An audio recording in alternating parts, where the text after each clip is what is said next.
me today, I would love to work with you for your facility, home, center, or ministry. Let's do it.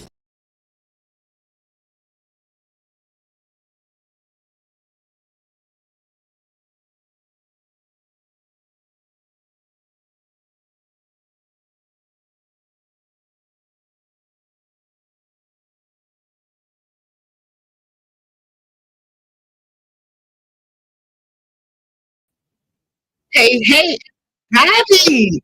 Good evening, good morning, hello to you, wherever you are at right now in the world. Hello. Even for those who will be catching the replay, I am excited that you are here. The next about 20, 30 minutes, I'm going to give you, excuse me, I'm going to give you some information that you can use that will help you if you are working on becoming a nationally accredited program. Yes, if you are working on becoming a nationally accredited program, this session, this series is for you. It is for you, and it's something that you're going to need over the next couple of more weeks. We're going to be talking about how to handle unexpected challenges. Last week, we talked about missing paperwork. Today, we're going to talk about what to do when staff do not show up. And really, I want you to handle that just as you would with any other day, because going through the national accreditation verification process, it should and must resemble what your day to day is in your program. And I know that some people often are like, when they think about national accreditation, oh my God, I don't think I can do this. I'm already doing enough. I'm already short staffed. I'm already. And that's right. I'm going to get you ready to raise the standards in your program because that is what children, families, and your communities need. Now, for those of you who are just meeting me, my name is Melody. I am the founder and a national accreditation specialist of the Early Childhood Educators Circle Time.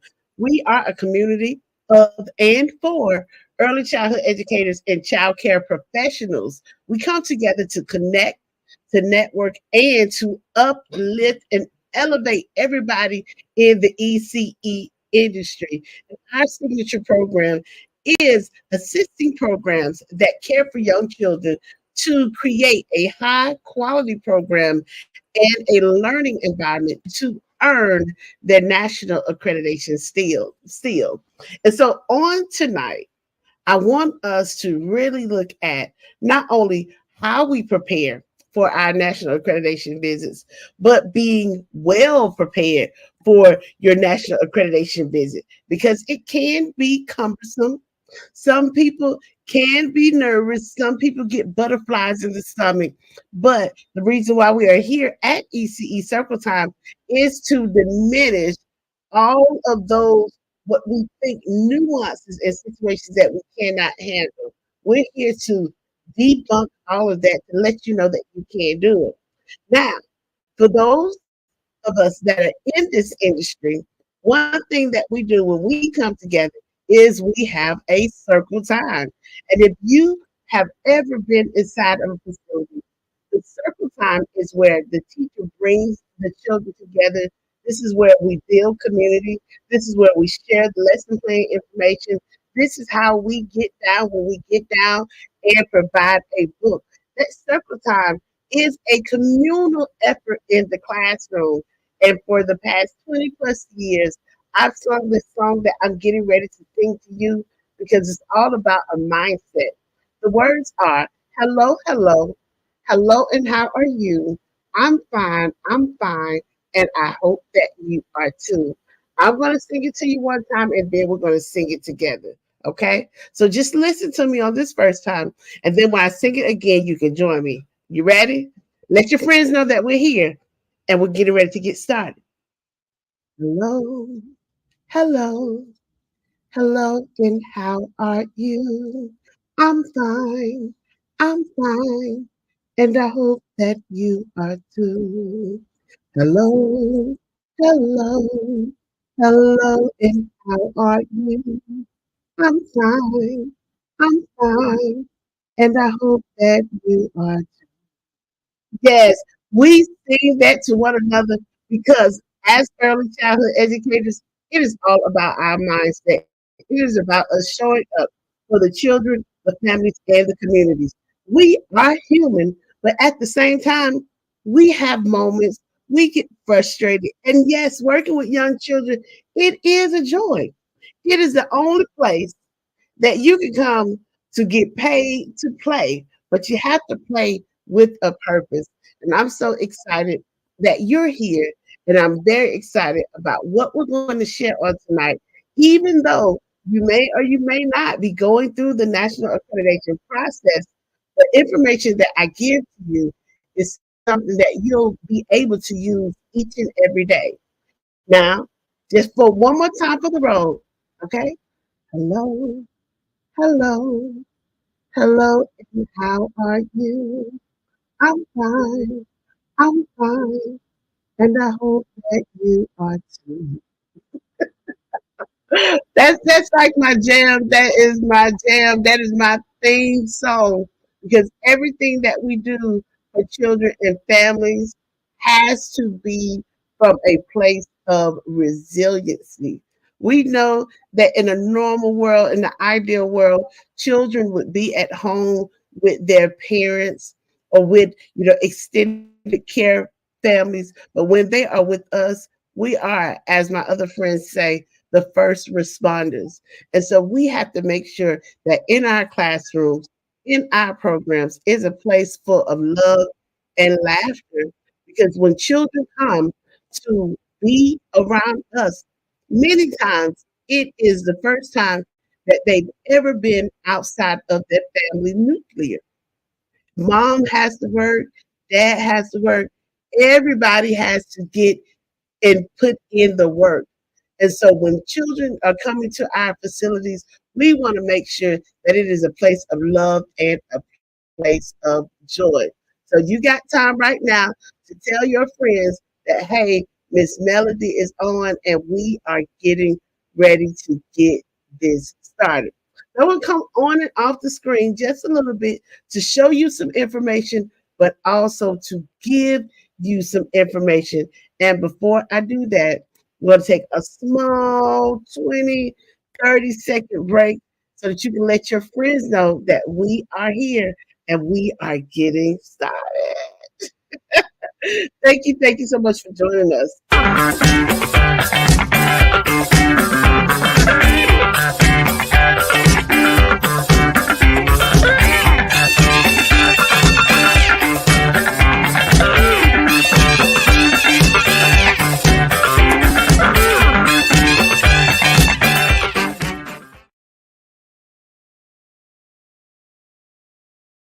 The iconic experience. Iconic experience. Iconic experience. The iconic experience. Iconic experience. Iconic experience. Hands-on, one-on-one, and I enjoyed the tours. Phenomenal. Very knowledgeable. The information was impactful. Turn a child care center into a child care empire. Our first stop is going to be the in-home center. And in the in-home center, I want you guys to just see the journey, and I'm going to, when we get there, we're going to talk about how I chose that location.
$1 million building.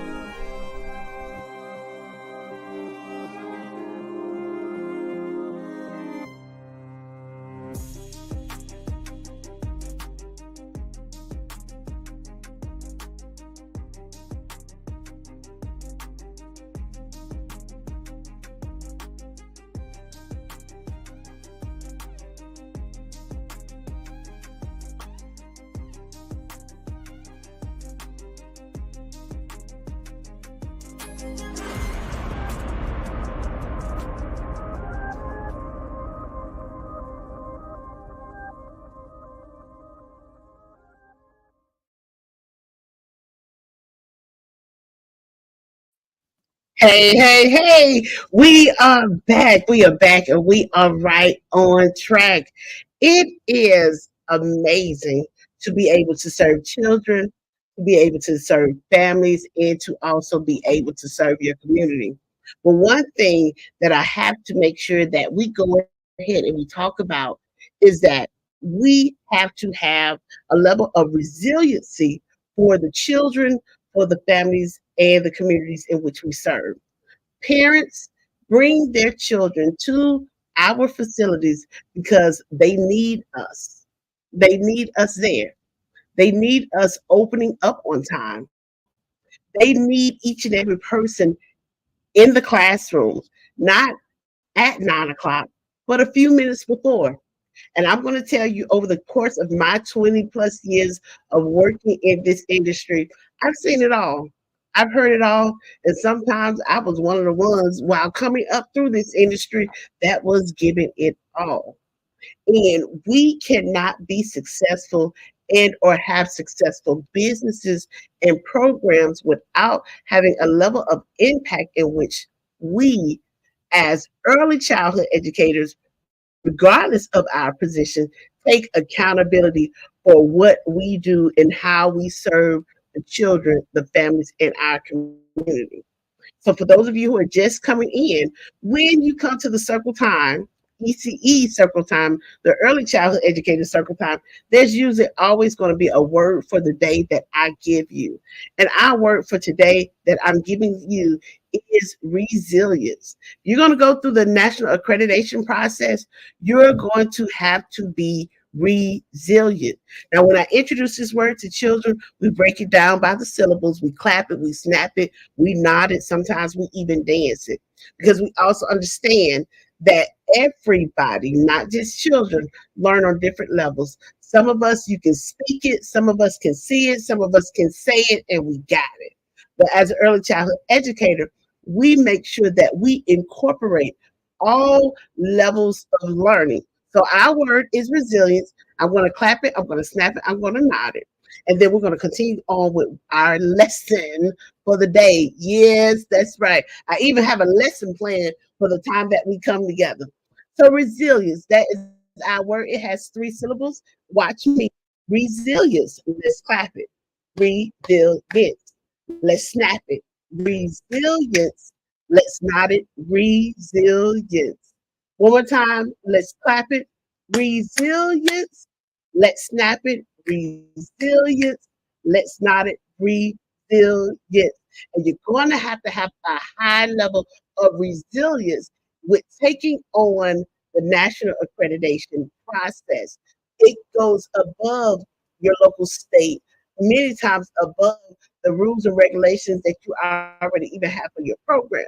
And so resilience is, we're going to read this together, the capacity to withstand or to recover quickly from difficulties. It's like toughness. It's a bounce back, like elasticity, resilience, the capacity to withstand or recover quickly from difficulty. And becoming a national accreditation program or nationally accredited program does not exempt you from the everyday challenges. But what it does state is that you have a level of discipline and resiliency. You have a level of accountability that you provide for yourself. You have to be accountable for the services that we provide for children.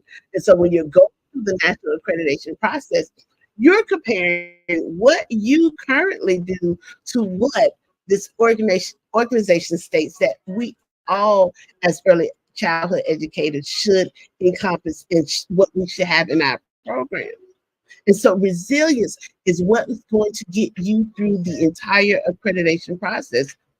How you're going to be able to handle unexpected circumstances, even with having a coach, even with partnering with an organization, it's bound to happen. Things happen regardless when we are inside our programs every day. And again, the national accreditation process, especially going through the verification, it should resemble what you would do. And so, though I'm giving this to you because we're coming from a standpoint of what to do while you are accredited, take these notes and use them right now. Use them right now in your program. And so, like I stated to you, I am going to come on and off because I'm going to show you some of the slides that we have already put up this week. But this time, when you and I are together, this is just giving you more information. So here we go. Number one.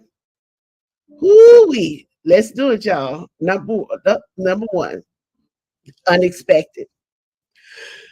Be proactive and, if possible, inform the verifier beforehand or any staff unavailability and explain the reason. Again, you got to be proactive and, if possible, inform the verifier beforehand of any staff unavailability and explain the reason.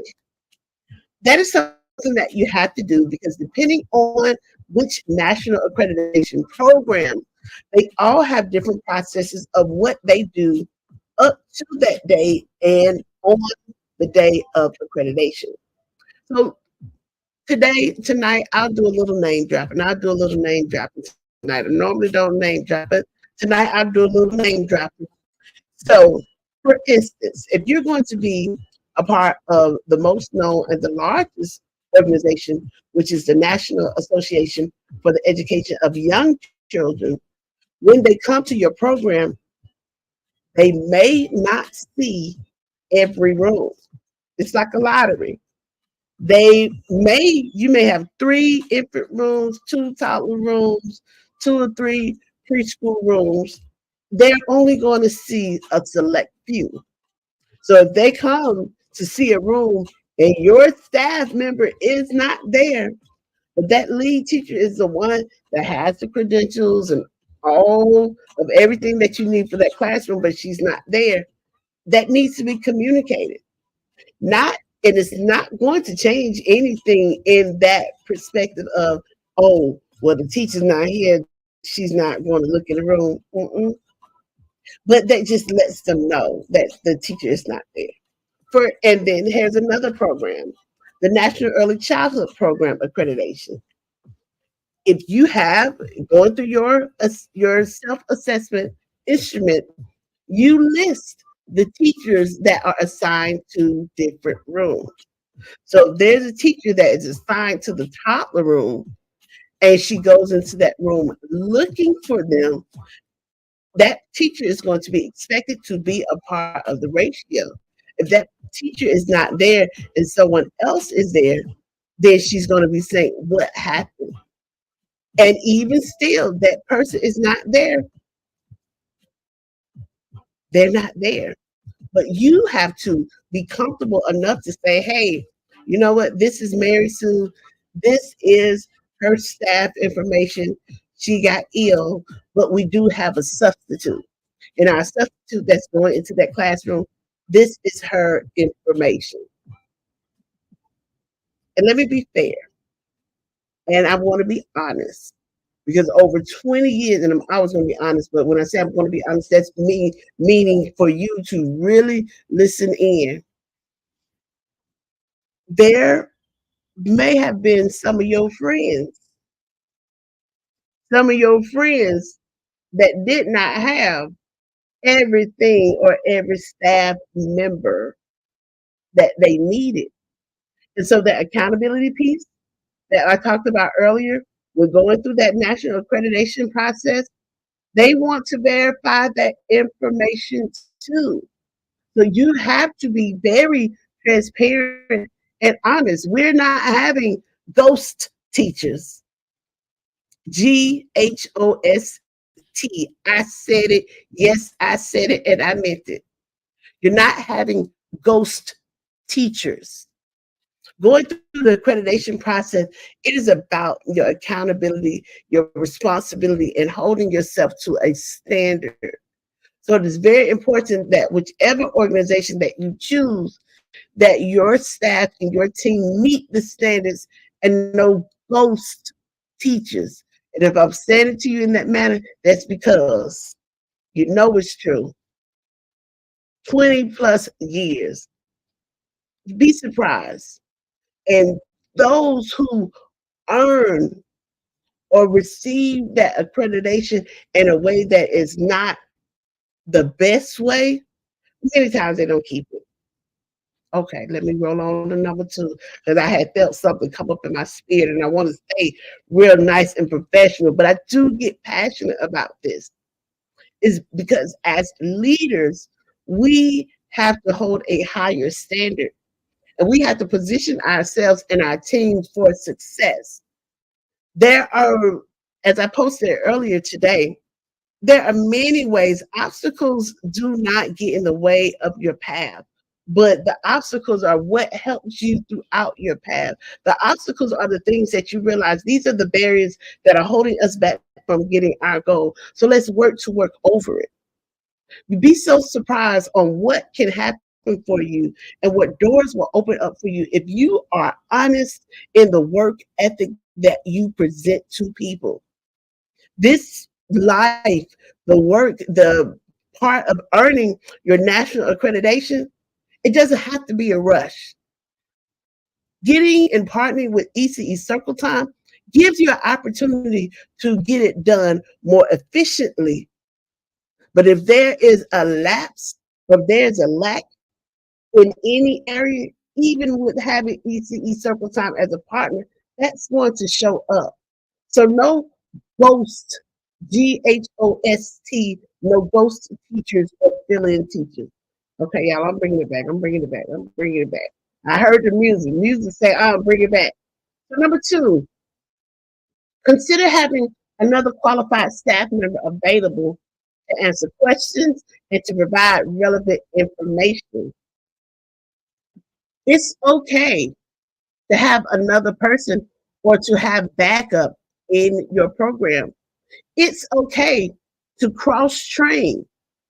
It's okay to make sure that more than one person knows how to do a job. It is okay. If you're going through the accreditation process, that means that you believe in your team, you believe in yourself. And one thing that we have to, especially as leaders and educators, is not always working in the business, but on the business. Again, you can't always work in the business. You have to work on the business. So if you're working on the business, that means that you're giving others an opportunity to grow. You can't be all things to everybody. During your national accreditation visit, somebody may get sick. During your national accreditation visit, licensing might come. During your national accreditation visit, you might have to speak to a parent. Your accreditation visit is a resemblance of what you do every day. So work on the business, cross-train people, and don't be so afraid to cross-train people. Oh, if I train her, she's going to go down the street, or he's going to go down the street, or they're no longer going to work with us. When we operate from a heart space, it will not matter who stays at our program, because your program is operating from a place of integrity. Your program is operating from a place of professionalism. So just as one goes out the door, you do what you need to do, then a great replacement will come in the door. I want you to make sure and understand and be okay with your accreditation visit. It is what you do every day. You may have butterflies in your stomach. You may be nervous because, oh my gosh, this is it. But if you're working on ensuring that your quality is like a continuum, this is what we're going to do every single day. This is what we're striving to. It will eliminate and relieve some of the stresses that you have. It needs to reflect what you do every day. 20 plus years, variety of positions. They know,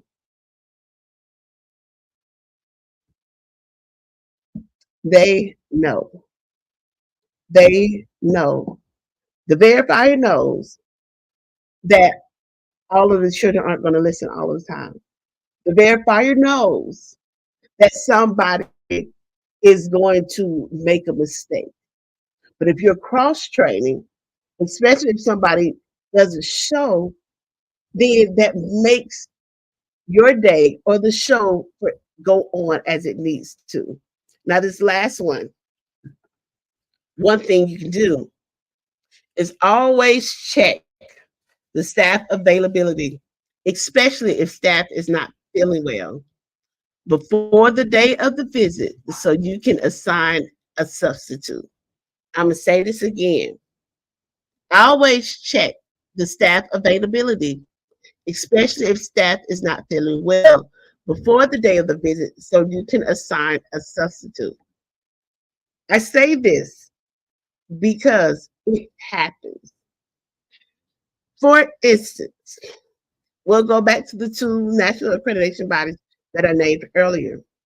Unless something has changed within the last 24 hours. If you're going through the National Association for the Education of Young Children, you get a window.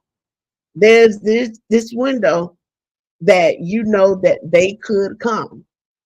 And before they come, if you say they're coming anytime between the 2 weeks of Monday, January 5th and Friday, January 16th, you know that within this 2-week window, they're coming. So prior to that, making sure staff and everybody's getting everything they need, making sure the health, mentally, physically, with your staff is there, and that everybody is calm, cool, and collected. And that, hey, this is the time that we're having our visit. Let's do what we need to do internally. And I'm saying that professionally. You'll know that here's a window.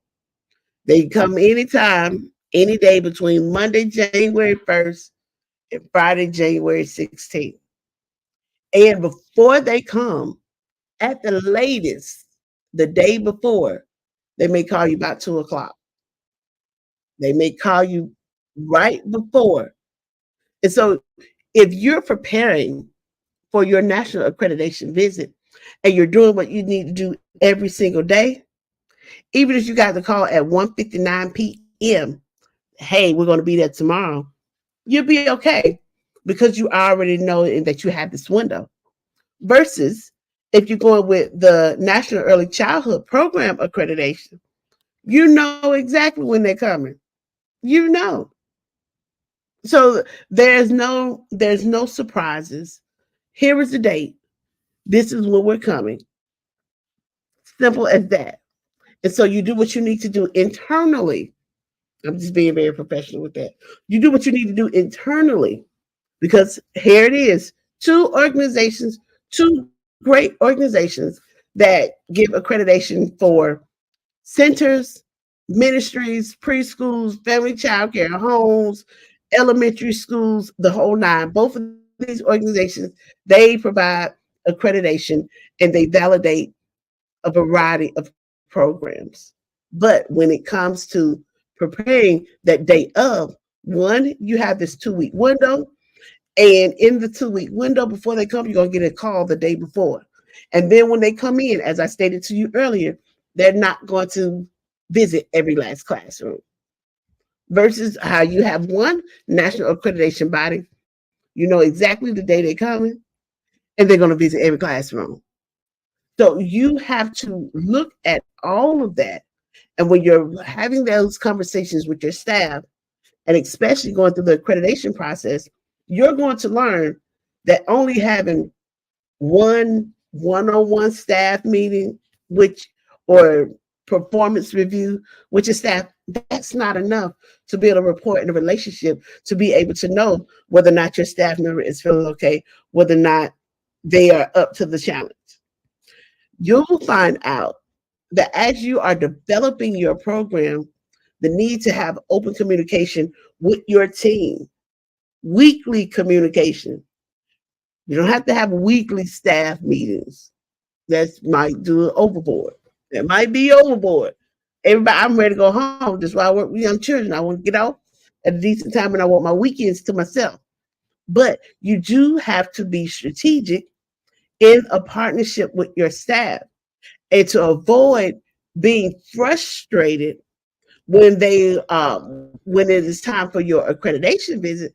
Then you need to know exactly how your staff are doing. You need to know how they're feeling. And that's one of the reasons why our word for today is resilience, because it is the ability to be able to adapt and to bounce back. It also goes to your mindset of, let me actually prepare for this visit. Let me prepare every single day. Let me cross-train staff members. Let me make sure that everybody knows how to do a great amount of items or tasks at a high level.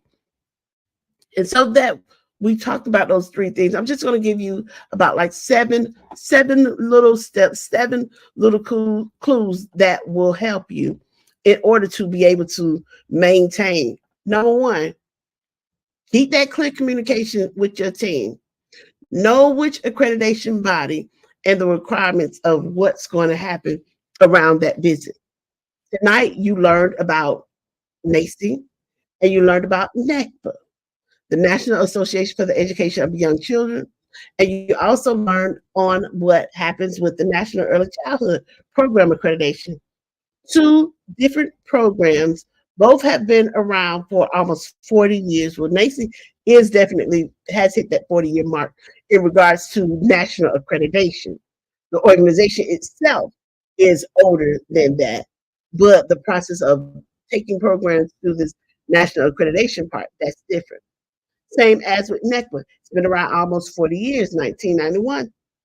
1991, it's to be exact. So accreditation in itself is something that's new, but the process haven't changed.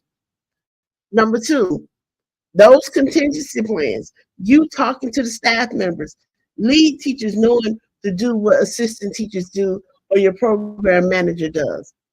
Assistant teachers receiving that same information and or training. And that's one of the things that I do like about the services that we provide, programs at the Early Childhood Educator Circle Time. There are two separate tracks. We do have one specifically for the management, but when it comes to the classroom staff, lead teachers and assistant teachers take the same training. They take the same leadership training. They take the same early educators by design training, because that title in the classroom is nothing but a title. The children do not care who's the lead or the assistant. They want your attention. And so that is about a level of responsibility. You have to provide support and resources. Sometimes your staff member may call out because they stressed. You're stressed them out to the point they don't even want to be there that day. But if you're providing support and resources and you're not making the part of becoming nationally accredited so hard on them that, okay, if we don't become accredited, everybody can fire, don't do that. Don't say that. But if you provide resources and support, for instance, hey, follow ECE Circle Time. They got information to help you. That'll also help your staff. Another thing, encourage collaboration. Again, especially when it comes to your staff, they may have different titles or positions, but in the classroom, they are a team. And as a leader, and as directors and owners, You have to operate and let everybody know that you're a member of the team. You may have a different position, but you're still a member of the team. You have to encourage that collaboration over competition.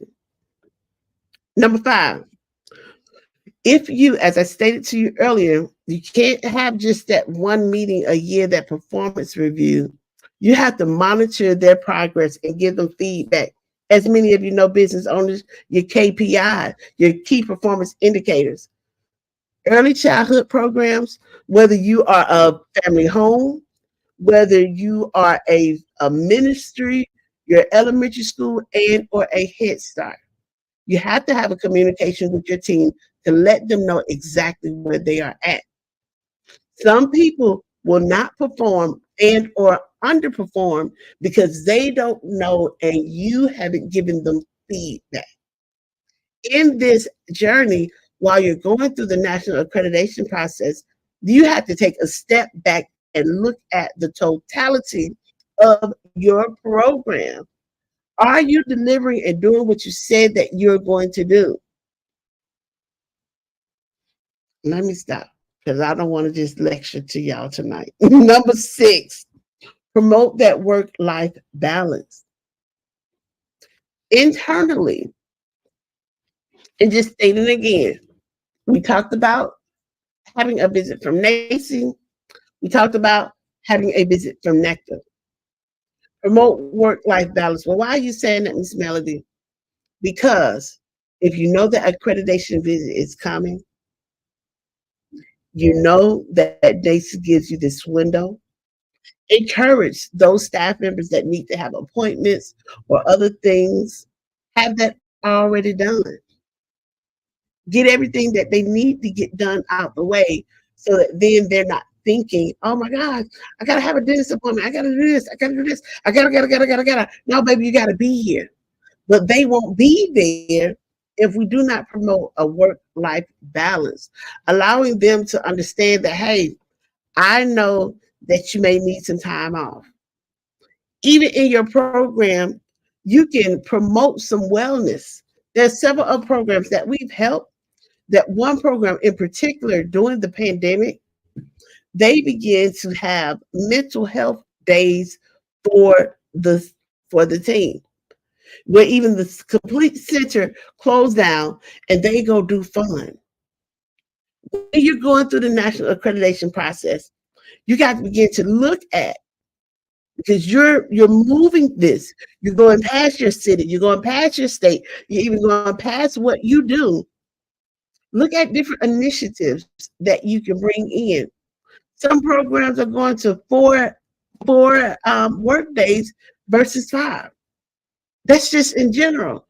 Regardless of whether or not they're becoming accredited or not, you have to create a supportive work environment for your team.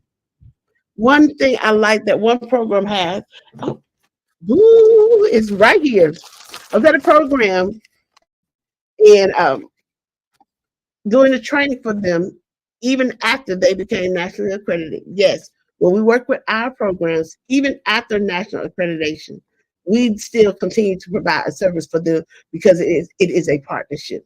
Becoming nationally accredited is not a one-time event. But one thing that I like with providing a balance and coming up with initiatives and celebrating this particular program, and I keep these notes. During the training, the director gave everybody a stack of Post-it notes. And so it was everyone's responsibility, even though they didn't put their name on it, to say something positive about each staff member. And so I'm just going to read a few. One said to me, this is what I participated too. You are an awesome mother and show love to your girls. I like that.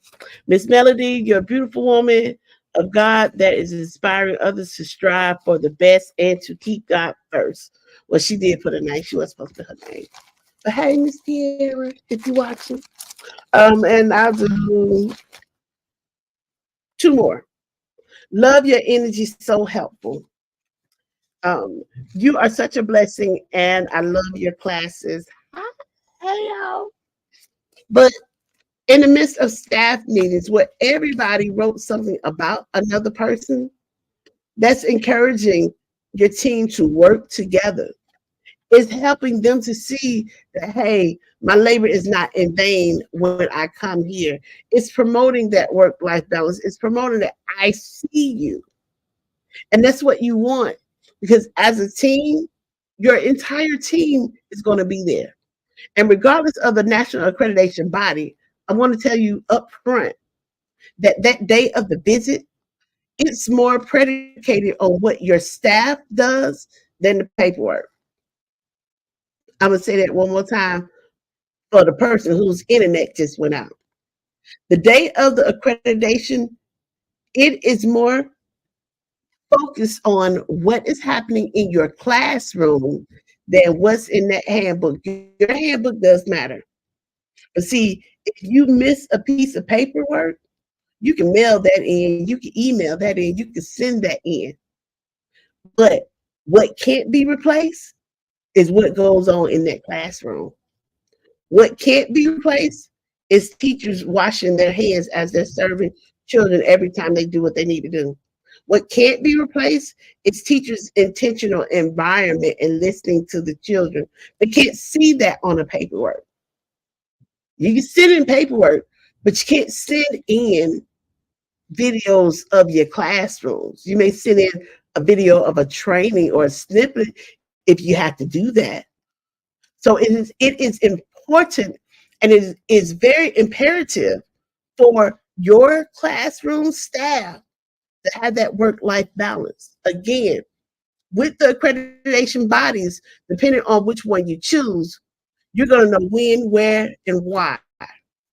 Prepare for that. And then my last one I want to put up for you guys before we head on out tonight is to lead by example.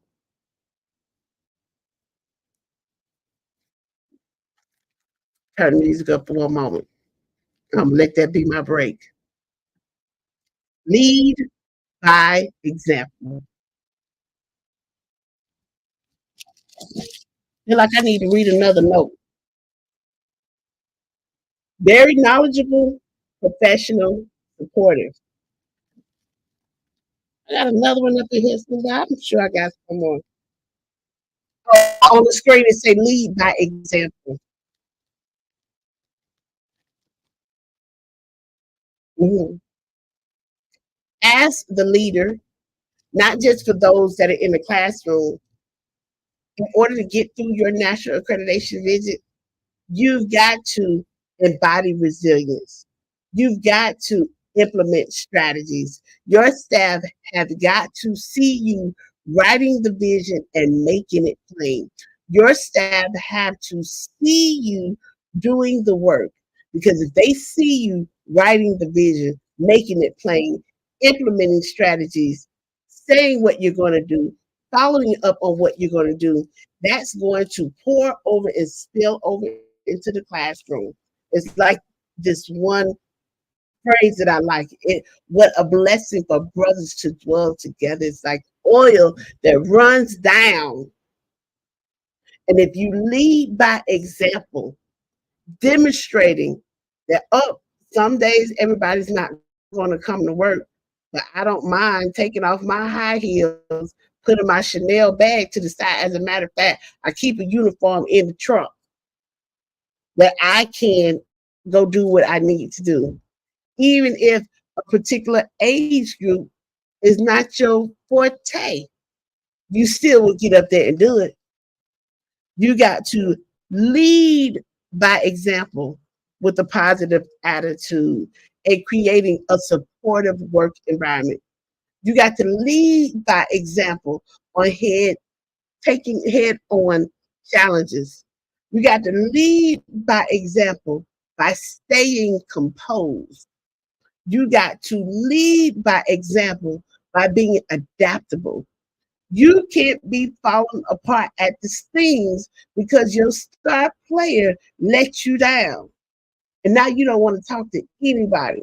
You got to lead by example and being proactive in finding solutions. And sometimes Leading by example is bringing your team together, even though you know what you want to do, and being quiet and saying, hey guys, this is the challenge that we're having. What do you think? And when you ask your team, what do you think? Then you're able to gauge their thought process. You're able to gauge. You're able to do all of the other things that I listed before. So again, just going through this national accreditation process, it's not going to just always be peaches and cream. Having even assistance, it will still be challenging. But you've got to make up in your mind that I'm going to lead by example. You got to make up in your mind that you're called for this. You got to make up in your mind that you are capable of great things. You got to make up in your mind that you want to become the best that you can on your block, in your city, and in your state. You want to represent your industry and your business to the best of its ability. And going through the accreditation process, it is not a rush. It can be a strategic, well planned out activity that you do. And now we talk about well planned out activities. Didn't even come to think about it. Let me share with y'all this National Accreditation Guide book. And while I pull up this guidebook to talk about some of the things that we have, before we leave out, I'm going to go ahead and just play this commercial for you, okay? So get yourself together, because we still have a few things to go over, y'all. I'll be right on back. Oh, and make sure, if you're in Texas, join me and a lot of your other friends, because we are going to be at the National Early Childhood Program Accreditation Conference, and I'll be speaking there. This is the Tony Box, a magical little speaker for kids. And this is a Tony. Tonys are filled with stories and songs that come to life when you place one on the box. She loves it because she can use it all on her own. I love it because it entertains for hours without a screen. Together, we've been building up a collection of all her favorite characters. Every Tony is a different adventure and a new world for her to explore. Listen as the magic comes to life.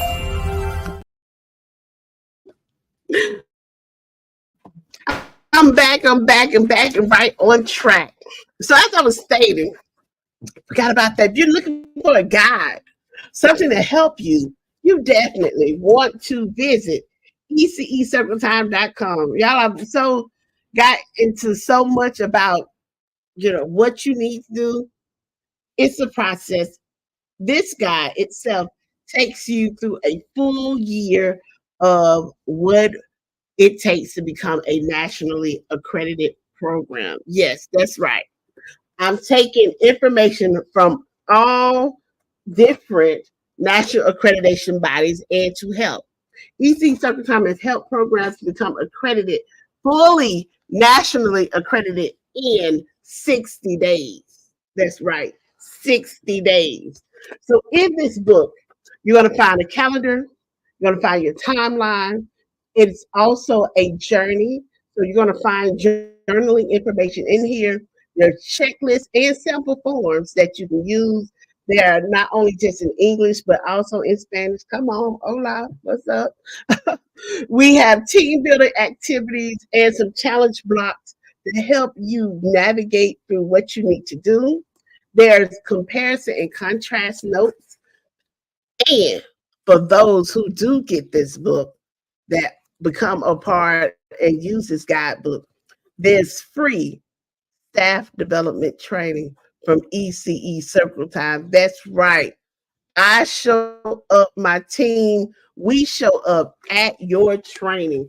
So this, I still have some more good stuff that's in this book. Okay, I said the calendar, I said the timeline, I said the journal, their checklist, their sample forms, their signs, their team builder activities, challenge box, comparison and contrast notes, your free staff training, and also coaching and a discount on services.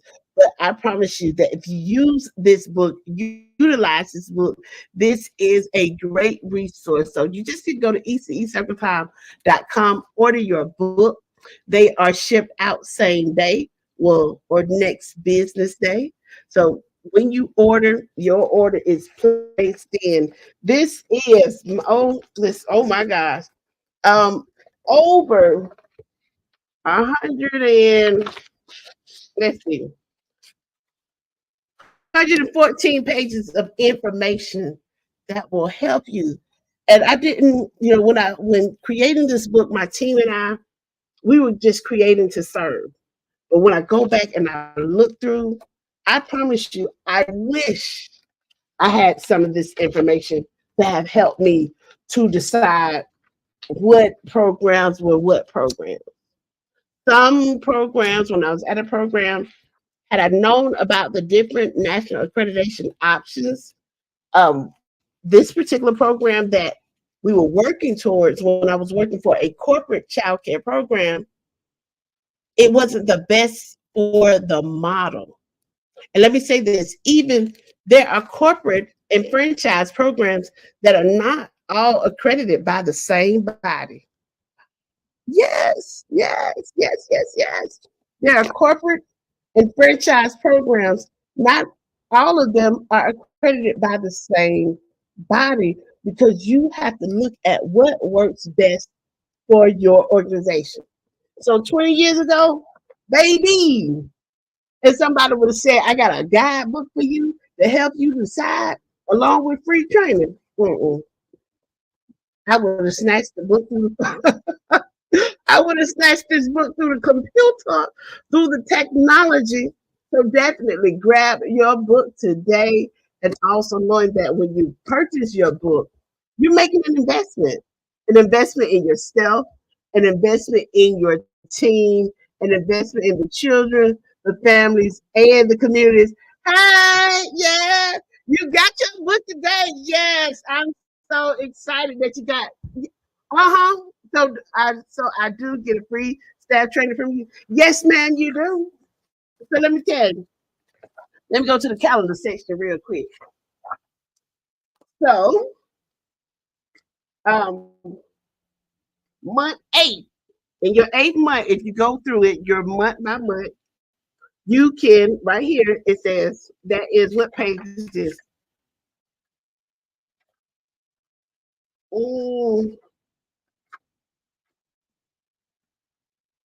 36, so I'll probably say around about page 40. Then month 8, and actually you have 2 of them. Schedule and early educated by design national accreditation training. Yes, Ms. Zane, it was. Yes, you get a free staff training. Listen, and now that I know that you got your book, you're going to get something else in email.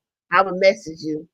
You get to, okay, I can't say it over here. I can't say it. Oh, now I will text message you. Like, I'm just playing. I'm going to go ahead and say it.